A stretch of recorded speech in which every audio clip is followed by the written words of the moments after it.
Can you guys give me an ETA on when you're going to fire that so I know if I have to stand here the whole time with this damn shield? You're not going to fire it at me, all right. Okay. Oh. Ouch. All right. In that case, I'm going to worry about the front. Anything else? That's a bold statement. There's not a lot of room here before you're going to kill someone else. Is their life any less than mine?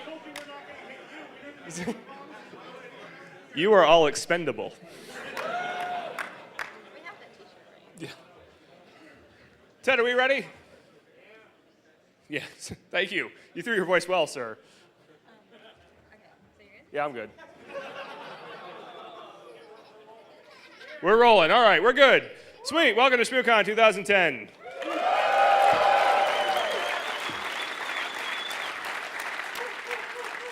You know, it really bums me out because obviously nobody showed up with the snow and everything. So it's good that at least 2 or 3 of you made it. First of all, a big hand for the registration desk for getting you all registered again in record time. It is remarkable to me every year how well that whole process goes. So I'm gonna try to keep my laptop lid down to prevent damage because I think I'm gonna get shot at here in a minute. This was, I think, the best Twitter quote of the day yesterday. Snow is the new APT. Anyway. And the snow, my God. So a few somewhat serious thoughts about the snow, having lived in places where it gets snowy and coldy all the time. You know, seriously, think ahead a little bit and look out for your friends. I know people are going to be out partying, out having a good time this weekend. Travel safely if you got to go home and you got to come back. If you're walking around and you got really lit people, you know, keep track of them because it's shockingly easy to have people fall in a snowbank and you wonder where they are the next day. And then there's a frozen body. Bodies should only be frozen on purpose, not on accident. So anyway, and honestly, you know, be prepared, have some food on you and that kind of thing, because I'm not really sure what's going to be open around here tomorrow.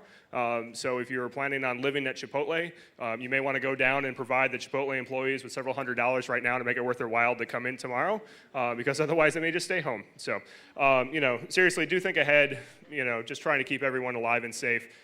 Every year, everyone asks me, you know, what's victory for ShmooCon? What makes it successful? And I always say the same number of people leave as showed up.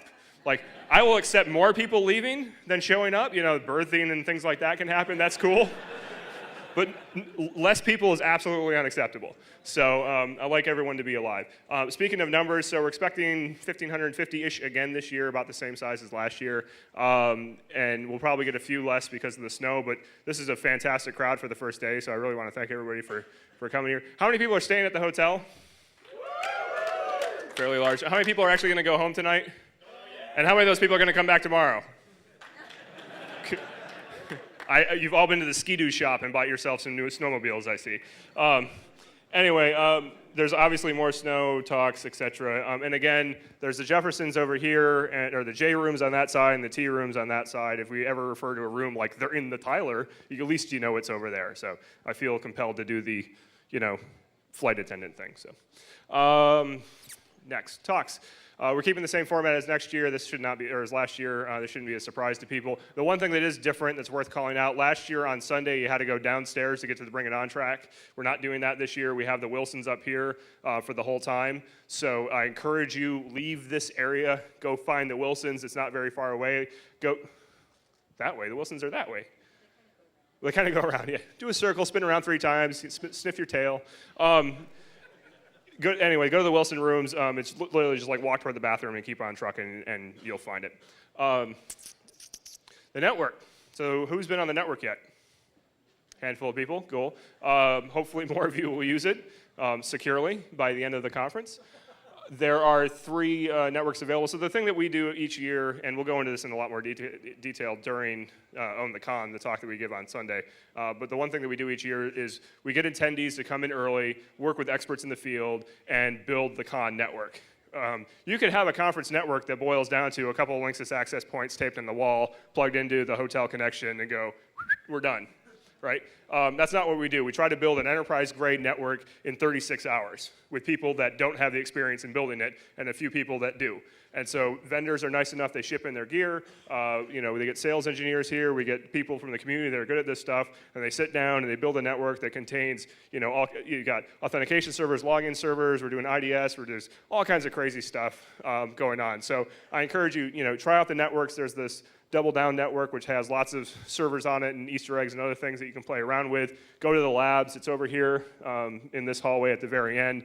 We got, there's a display up showing you things about the network. You can talk to people. The idea is that as much as they learned from being here for the previous 36 hours, we want you to learn from what they did. So stop by, check it out, and feel free to ask questions.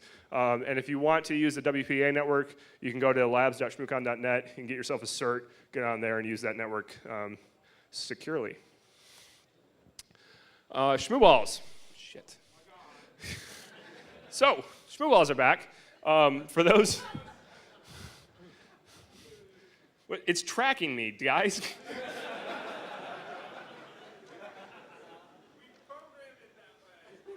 Oh, someone chucked one from the back of the room and hit someone. That's good. That's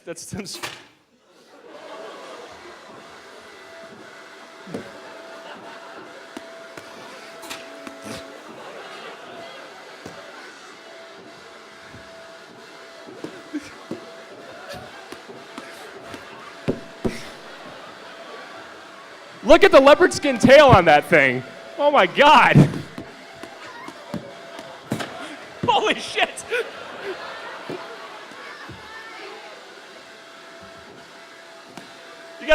Skydog, you gotta use that thing. Wield it, man, wield it. I feel like I'm an American Gladiator. Where's the oh! Holy shit.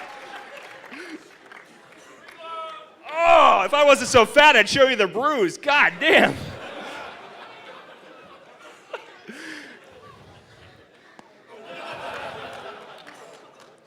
Well, that was fun.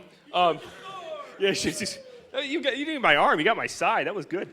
All right, so real quick, the Shmoo-balls, which have a purpose that isn't that. When we originally started talking about ShmooCon, the idea was we were sick of going to conferences where people just accepted. If it's going to make more noises, can you tell me? A little, yes. My cardiologist will thank you if you do.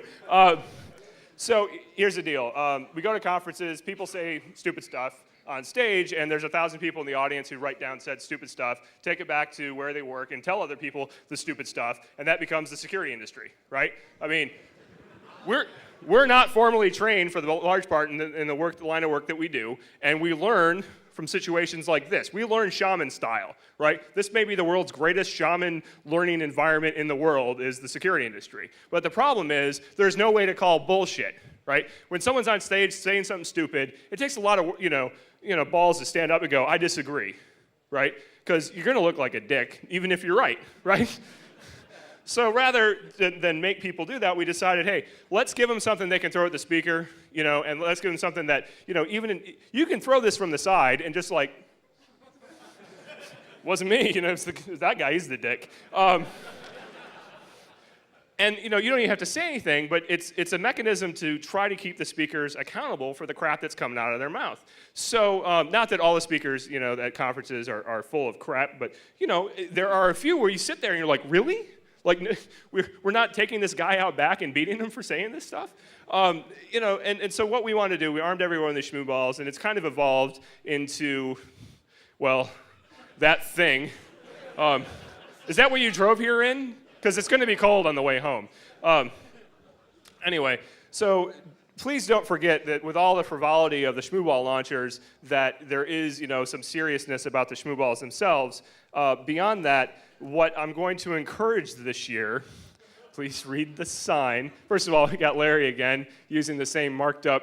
I don't know why I did that to you. I just thought you looked good with the handlebars and everything. We have a Shmoo-ball launching contest this year. So the Shmoo-ball launching contest is going to take place in the contest room next door in the contest room. It's over here in the, what rooms are these over here? T's or J's? T's. Oh, look at that. Look at the big brain on Brad. Last room on the right. What time are the contests? Contest singular? Okay, so 2 tomorrow is practice, and then the big deal is tomorrow at 8 p.m. And there is a contest for the best shmoo ball launcher built on site. So I assure you, you're probably not going anywhere after about 10 o'clock tonight, so you'll have plenty of time to try to figure out non-illegal ways to build things with hotel stuff. Very carefully dancing around that, because I'm sure there's Marriott staff here. Anyway, but in all seriousness, safety's first. Some of these things clearly are getting pretty damn powerful. If you're going to exercise your right to call bullshit on a speaker, I encourage you to throw this year. Because as fun as it is to have these things flying around, I am a little worried about the safety of people. You'll put an eye out, and my son's learning already that daddy's full of shit.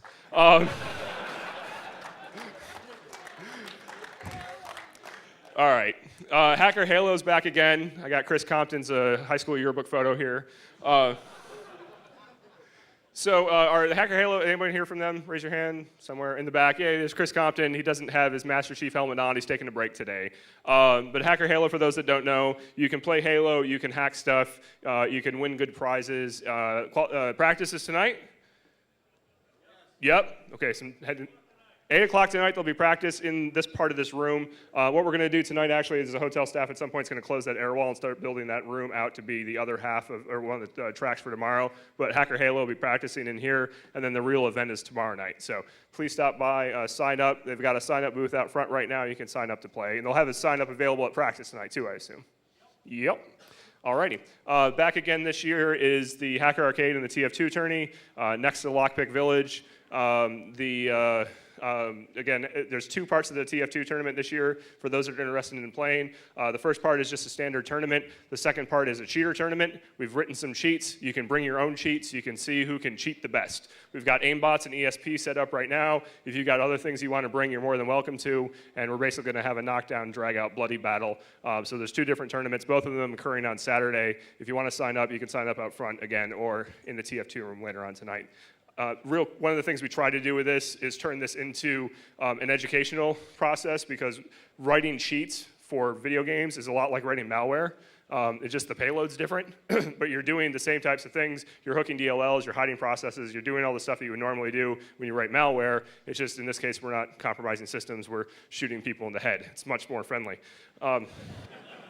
Yeah, we also tried to turn it into a spectator sport. Ghost in the Shell Co. There's a CTF contest this year going on. One of the GITS guys is over in the corner. It's set up already. Are you guys ready for signups? Real soon now. We all know what that means. So they'll have a sign up in the contest room. It's a CTF contest. They put a lot of work into it. I encourage you, stop by, check it out, sign up, get a team together. Again, what else are you doing this weekend? Go sit around, have a good time. Other contests that are going on, really quick. Schmooganography is back again for like the 3rd or 4th year. Guys put an amazing amount of work into this thing. They kind of showed me the contest, and it's awesome. Like, it's really cool. I encourage you to play Schmooganography if you get a chance. Various vendors, visit our vendors. They have contests going on. There's the barcode contest again this year. How many people brought in special barcodes for the barcode contest? Goodly number of people. I think they're all drunk already in the other room already. So there's a hidden contest. Ooh. I had to make it sound exciting. What? The not so hidden contest.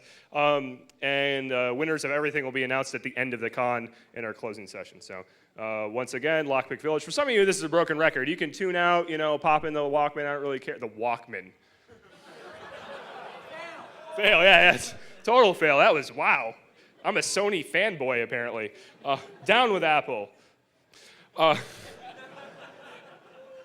So LP Village is back. They're over here in the T's or J's. T's, thank you. Tea rooms in the first tea room. Great time. Get yourself out of handcuffs, learn how to open locks. If you've never done it, it's incredibly addicting. It's a good party sport. When we have parties at our house that are going very badly, we'll take out lockpicks and locks, and people forget that they're hanging out with us, and they just have a good time. So, it's very useful.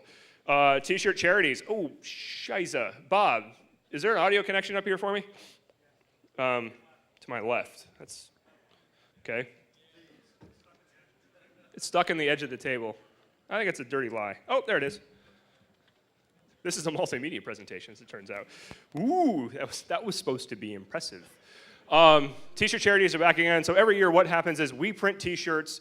You get them basically for a donation to one of these 3 charities. So at 5 o'clock, we'll start T-shirt sales. You basically will get a token when you give us the $10, and you put the token in the bin of the charity that you want to donate to. And at the end of the conference, the charity gets your money from those T-shirts. So we're basically giving the T-shirts to charity, and you guys get to wear them. So $20 HackerCon T-shirt or $10 HackerCon T-shirts. It's a pretty good deal, we think. And in that same vein, here's a special message. That should start. Nope, I'm an idiot. Fail. Must have been on my Walkman. Hello, Shmukan from Uganda in East Africa. This is Johnny Long with Hackers for Charity. Hey, I'm really disappointed that I'm going to miss Shmukan for the first time ever, but that's amazing news. The reason for that is I'm busy spending your money. The funds that you guys have raised over the past few years has done some pretty amazing stuff. We've built 1 classroom in Wachitaka. We've built a community training center that we're getting ready to open in just a few weeks. And on the horizon, we've got an awesome internet cafe, one of the best internet cafes in East Africa, to start raising more money. And all of this is really powerful stuff designed to empower the people of Uganda, East Africa with computer skills. I want to encourage you guys to buy those T-shirts and make those donations because, man, that stuff goes a really long way. You guys have done some amazing work, and I'm really grateful. So thanks for everything that you've done, and I hope to see you at next year's ShmooCon. See ya. There we go.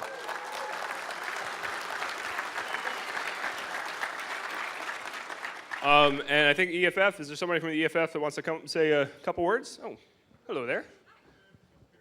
Thank you. It's all sweaty. Oh, no worries, no worries. I like sweat. Hi. Hi, everybody. My name's Alyssa Ralston. I'm the Development Associate at EFF, and I just wanted to thank Shmoo Group for having us, and thank you guys all for coming. If you get our email newsletter, Effect, or if you follow us on Twitter, we're at EFF. You should follow us.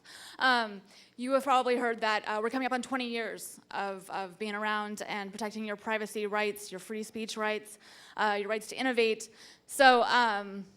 What was my point? If you have a token, if you are buying these T-shirts, please feel free to drop it in the EFF tub. Feel free to stop by our booth. We're over there in the corner. And yes, that's about it. Thank you.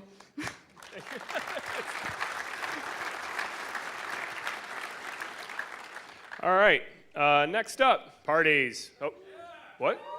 Oh, I'm sorry. The third charity. I almost forgot the third. I think someone was probably texting me and reminded. Someone just texted me ASL. And all I got was a phone number. Jeez. Anyway, our other charity is the American Red Cross. Given everything that's gone on in Haiti and the strains in the Red Cross system, we felt it important to be able to have them here as a charity as well. So, they're doing important work down in Haiti and elsewhere throughout the U.S. So, we encourage you, pick the charity that you want to donate to, buy a T-shirt. Even if you don't like the T-shirt, give it to the people you don't like or whatever. Line it with in a cage or something. But no, seriously, also we don't want to take them home. So please buy them. Buy 3, yeah. We really don't want to take things home. I'll sell you, never mind. Parties. So Friday night last year, there was a party. There are a couple parties that were going on that I think were officially endorsed. This year, there's really nothing along that line. Saturday night, there'll be a party at Club Heaven and Hell in Adams Morgan, which we have been assured will be open. Seriously, they are ready. They're sleeping at the club, from what we understand. So. Which for some sounds like a utopia, right? I'm just gonna have a slow drip of bourbon all night while I lay here. My 7-year-old just chatted, get drunk. I'm a bad, bad daddy. Anyway, it starts at 8 o'clock, it's gonna run till midnight, open bar. I don't know that even after midnight, once they open it up to the public, a lot of other people will show up. So, you'll probably have the run of the place all night long. It's about 6 or 7 blocks away. You go down, cross the bridge into Adams Morgan, hang a right on 18th, I think, and just go down like a block, and it's there on the left-hand side. So I would say normally it's walkable. If you have snowshoes, it might be more walkable for you tomorrow night. Wristbands are available at the registration desk, 1 per customer, yeah, that's about it on that. Feedback. Please, please, please. Please provide feedback. Again, we have the feedback system. It's a new improved version of the one that we had last year. It's available at feedback.shmoocon.org. Please, in all seriousness, we put a lot of work into doing the conference, and I hope that it goes well every year, and sometimes it does, and sometimes there's ticket sales. And there's always rough edges, and the thing is, the one thing about the volunteers that are involved in ShmooCon is they work their butts off, and even when things go bad, we take it personally and we try to make it better. I know the speakers take it personally when they're up here on stage. They want to give the best talk that they can, especially when I'm up here saying speakers are full of shit. So we want you to provide feedback, because if you don't provide feedback, admittedly the shmooballs are feedback, but we want something potentially a little bit longer lasting, except the bruising. Please go to feedback.shmoocon.org. Provide feedback on speakers. You can get it from your mobile phone. You can get to it from laptops, from the con network, from home later on. Please, please, please go provide feedback. Video and picture policy. First, Ted's back. Yay, go Ted. Ted drives across country to come do this, and it's a Herculean amount of work, and Ted's a little injured this year, so help him along. Buy the DVDs. Get Ted medical assistance. There's a healthcare plan pitch for you. We'll post the videos online after the con. Right now, the video is being streamed live for those snowbound people or people that couldn't get tickets. So, hello, internet. Welcome, online audience. How many people are watching right now? 6 or 7? 232 people watching ShmooCon online. What? Hi, Shane. There, I'm giving shout-outs now. Anyone's birthday, I can call to your mom. You got Skype. Yeah, we could have, no. The picture policy is back again. We do have a picture policy. I know for some people, this is a little shocking, but we we're private people, and we know a lot of people here are private people. So the way the picture policy works is, one, there's no pictures in this room except for the official photog, who is Carson. He's got a kilt. He does his own upskirts. He needs a really big lens.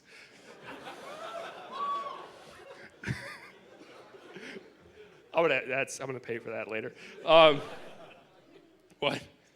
Oh yeah. Anyway, wow, I'm killing myself here. Other than that, no photos allowed in here. If you can take photos in the hallway and things like that, but if you do, everyone in frame has to give the permission to the person taking the photo. Okay? If people are in the background or whatever, we don't give a shit. You still get their permission. It's not our intent to be jerks about it, but there are people here that want to be private for whatever reason, and we intend to respect that. When you're out in the hotel and out in DC, obviously you take pictures of whatever the heck you want, but when you're here, please be mindful of photography policy. You have to adhere to that, and the press has to adhere to that. There's press here. They identify themselves with the press badge that looks like that, and they'll be roaming around, and they are they have to deal with the same policy. So if you see people snapping a lot of photos and you're uncomfortable with it, let one of the staff people know. All our staff wear these fancy orange shirts, which I forgot to put mine on today. Nice. I look like a jerk. But honestly, please, it's something we take seriously. Other warnings, because I'm being a downer right now, please read the hotel info in the program. We like this place. I know there's some rough edges, and it's maybe a little more expensive than some people want to pay, but it's a good hotel. It makes it very easy from us, from con organizers, to throw. Throwing a con for this number of people isn't trivial, as it turns out. It impedes my ability to use my basement and garage for months. And a lot of volunteers put a lot of time and effort into it. And when we can make our lives a little easier by going to a hotel that's very good to us and very accommodating and helps us out, we like to keep that relationship strong. So as much fun as the DEF CON stories of concrete in the toilets are and things like that, let's keep them DEF CON stories, not ShmooCon stories. Sorry, Jeff. Wear your badges at all time. Done. Real quick, one change in the program so far. One speaker couldn't make it. Peter Guerra is not going to be speaking at 5. Instead, Mike Kershaw, aka Dragorn, will be talking about Wi-Fi security or descending into depression and drink.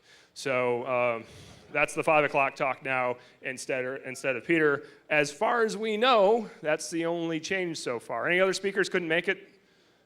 Like I'm going to get an answer. That was a test. That Bruce guy is continuing to talk. He needs to shut the hell up. Key staff, real quick. Heidi up front. Yay, Heidi. Woo! She's not standing up. If you have questions for her, find someone else first. Louise is the lead labs and NOC guy. Louise is over there. If you have labs questions, network questions, you can talk to him. Bob is the AV guy, so especially speakers, if you got concerns about your whatever or your presentation, you can go talk to Bob. Tamsin's the lead registration wrangler, who I presume is still at registration. Woo! GM1 and freshman security leads. They're right there, and GM was, freshman's roaming around, and I'm just the free agent. If you have problems and you can't find a staff member or whatever, you can always come talk to me. Honest to God, I don't have any responsibility this weekend. I just get to do this and basically kick back and then fix problems that other people need help with. So if you got something weird going on or whatever, you can always find me. I'm happy to help, because otherwise I'm just gonna be at the bar. So really quick, you guys put me on stage, and I can't just talk about logistics. I got to give a little rant. So I got my soapbox here, and I'm glad we got the schmoo ball firing out of the way. So first of all, the last year was, oh, jeez. And I'll keep this brief, but I felt this kind of stuff needed to be said. It's been a strange year. Like, a lot of things have gone down in the last year that are kind of security related that I think, kind of tell the story of what 2009 was like and where we're headed. We had the swine flu. Everyone went crazy. How many people had the swine flu? And you're all here. You're still bipedal. You got all your fingers. Liver's still intact. You can drink. It's all pretty good, right? It was a pandemic of non-pandemic proportions, It was something that, people got sick and it was bad and it spread really quick, and it could have been a bad thing, don't get me wrong. But what it led us to is things like Janet Napolitano teaching us how to sneeze. She gets up in front of the universe and everyone is like, sneeze into your arm. And we think, well, that's pretty stupid because, we don't need to teach common sense. Everyone knows common sense. We all know we should sneeze into our arm and cover our mouths and wash our hands and that kind of thing, right? Well, maybe not, but arguably we should know these things, we should do these things. But she got mocked mercilessly for teaching people how to sneeze, And maybe it was a little funny, but honestly, common sense is important. Well, we all practice common sense, right, in our day-to-day jobs. First of all, APT, I said it. Like, yay, it's on everyone's mind. It's in everybody's Twitters and blog posts, and every company is jumping on the APT bandwagon. I saw somebody on Twitter the other day that said, in 2 years, the term APT will be totally overused and won't mean anything. I'm like, I think you mean today. It's already happened. Everyone's talking about this. Well, what can we do? Well, there's all kinds of high-tech things we can do, right? We can have trusted systems. I'm a big trusted systems fan, and people don't like me for this because I sit up here and say, DRM is good because we need that kind of model to really produce secure systems. Boo, yeah, bring it on. We need better detection capabilities, better network analysis capabilities. We need to think risk-based or threat-based or this-based or whatever. There's all kinds of ways of thinking about the problem. But in reality, the attackers use the basic parts of our network against us, the stuff that we do shitty today that we know, common sense, we shouldn't be doing, but we do it anyway, right? We have password policies. Every goddamn organization in the planet has a password policy. Does every box in every organization adhere to those password policies? Oh no, the Windows boxes, and the ones that aren't in development, and these ones over here, well, like 40% of the boxes have the password policy, but we have the policy so we can check the compliance box. Yay, compliance. So, people here, I'm sure there's plenty of people here who do pen tests in this room, right? Do you go after the mainline systems that are patched and have, everyone using 20-character passphrases with like facial scanning and all kinds of crap? No, you go after the lab box. It's running like, Red Hat Beta 2 or some nonsense. Oh, and all the passwords are Bill. And you log into it, and then you rate the entire enterprise from that one Linux box. And then you say, where is the box? And it was like, I don't even know.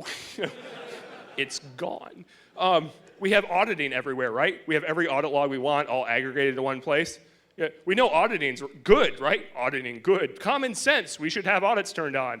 A lot of places have audits turned on and they don't go anywhere. You know how hard it is to investigate an incident when you have to log into every desktop and look at every individual security event log? The only audit failure is not successes, so they can see all the attempts, but once they break in, there's no chance Well, and then there's that, and people just audit failures and successes aren't audited. That's a fantastic point. But we don't audit the way we're supposed to. We know we should, right? We know we should have password policies applied to every box in our network. We don't do it. We should have networks that are designed to allow us to enforce some sort of policy of who can go where. You know, we still have big crunchy centers. We still have border networks and big flat networks inside where people can run around and accountants can get to development machines and developers can get to the vice president's workstation. You know, everyone has full layer 3 connectivity to everyone else behind the firewall.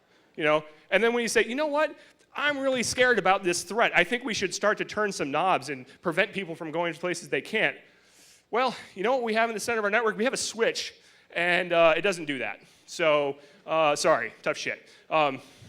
Have you ever tried to segregate on a port-based level who goes into what VLAN so then you can run it into a layer 3 device and do some kind of traffic control and shaping and, you know, who goes where? It's hard, right? What do you do it by hand and do manual MAC lists? That doesn't scale past 3 people. You know, do you do like a NAC 802.1x? Only if all the gear in every wiring closet supports it and all the clients support it. You know, go open up a wiring closet in, you know, random enterprise in the Northern Virginia area. You'll find a switch that's 15 years old, right? People won't even be recognizable as a switch. It's probably got a 66 block on it and someone's doing gig Ethernet over it.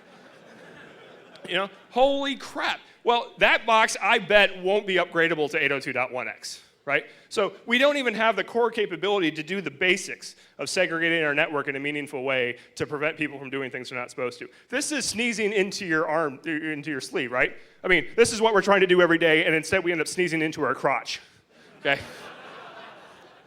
It's ridiculous, you know? And every morning we get up and we think, I'm going to go ahead and I'm going to try to implement this 2-factor system and do all these other highfalutin things that cost a shit ton of money, and I'm going to ignore the basics. Right? I'm not going to do the basic common sense things that I should do every day that will make a difference against the threats that we're seeing today.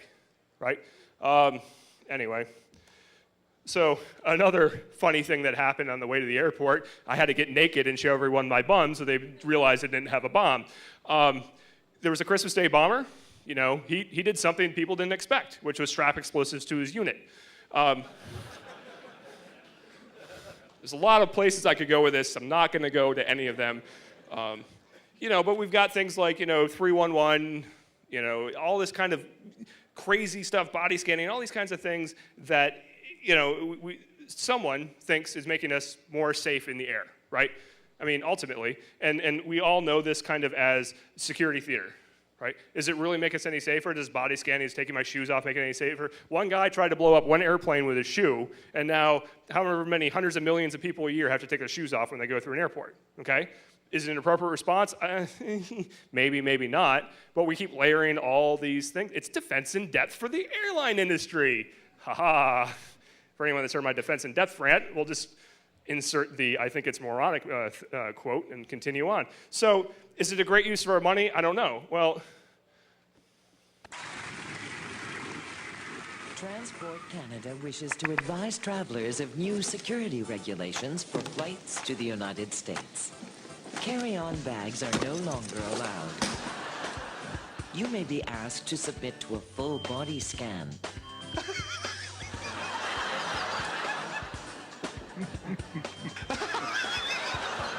Security agents, at their discretion, may hose you down.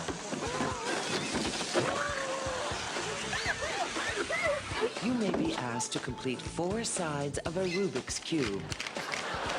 5 if you're flying to Nigeria.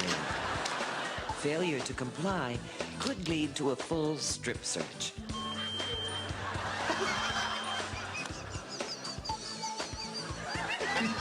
Once you're fully naked and your blood work comes back, you'll be free to be on your way.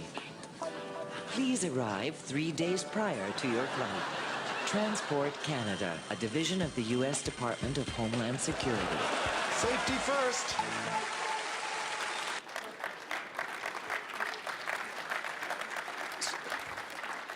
So I just want to be clear on one thing. I don't mean to disparage DHS and the hard challenge that they're fighting. Other countries are doing that for us.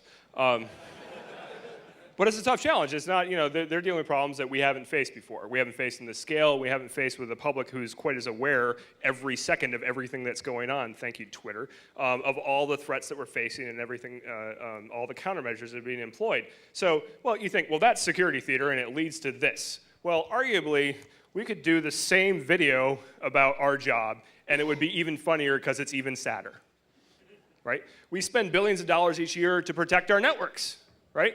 Okay, how many airlines last year were put into the ground and people were killed because someone successfully committed a terrorist act? Whoop. None. How many people suffered intrusions on their network last year? Everyone, arguably. One. We'll just declare it a truth, okay? You just say one. Everyone got owned. That's pretty bad because we're spending a lot of money too, but we suck at it.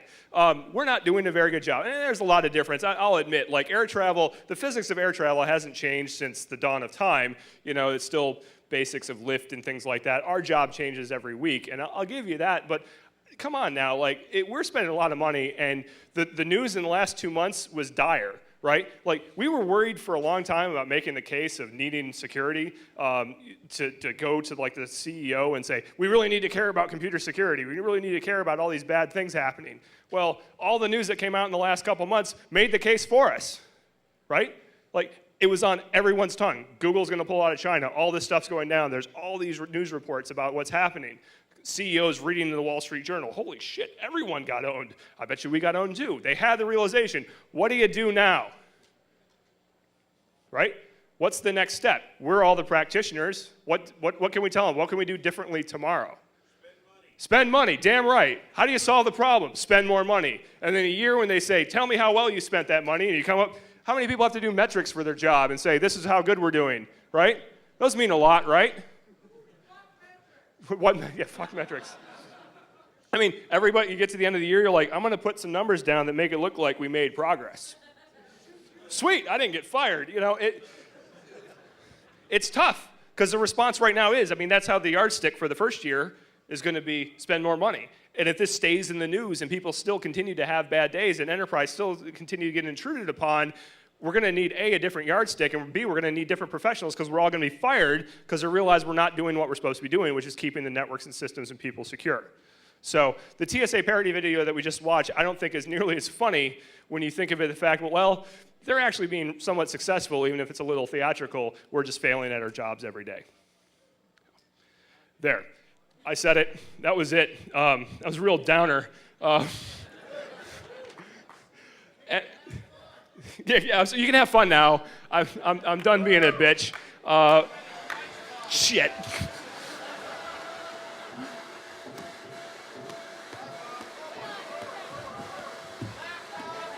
Oh, come on.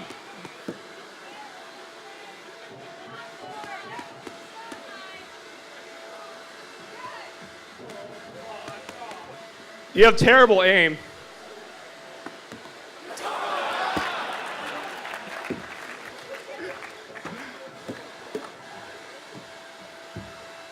All right, anyway, on this note, we're going to take a 10-minute breather. We're going to get the first guy, I think Dan Crowley, up. Oh, my God, no, please don't. We'll get the first speaker up here, and we'll get ShmooCon kicked off officially. Thanks very much for making the snow again. Have a good one, folks.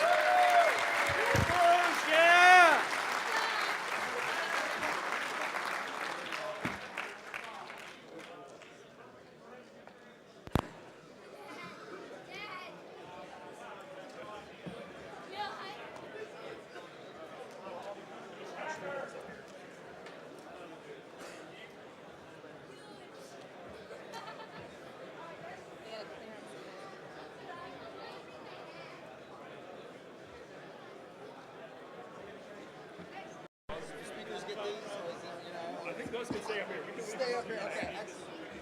I took one for you. Did you? Someone hit me with a ShmooCon launcher. That's the second time I've gotten hit. First one was because of you. Bystander. No, first ShmooCon he threw out prizes, and one of them hit me straight in the head. Doesn't matter. Any projectile can.